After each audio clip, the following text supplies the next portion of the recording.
What's up guys, it's me Jeremy, and today I'm going to go over a question that needs to be considered way more often than it actually is. And that is, how long should my trade last?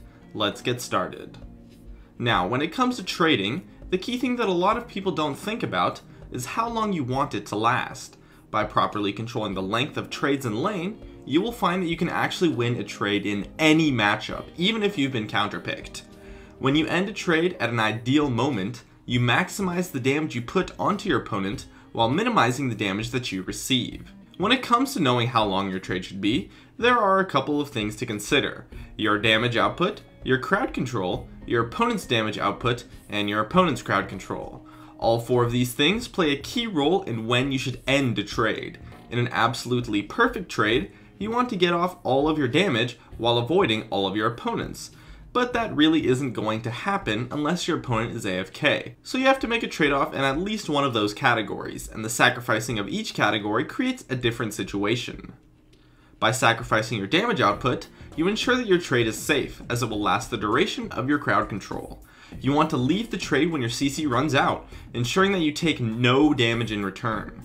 This type of trade will be pretty much free damage, but it will not be a lot of damage unless you want to take damage in return. This is an ideal trade for a melee bruiser or for a burst type caster. By sacrificing your crowd control, you will change the trade into a more poke situation.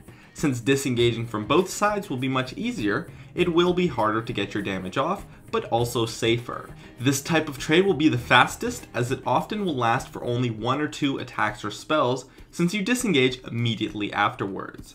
This is an ideal trade for a high range caster or auto attacker.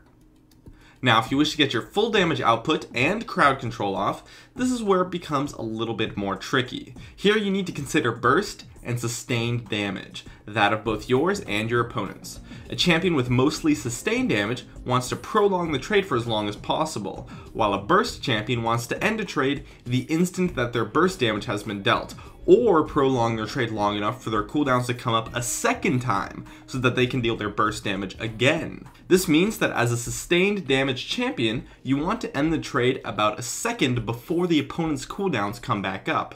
And as a burst champion, you either want to end the trade immediately after your burst, or wait for a second round of cooldowns, then end the trade immediately after that.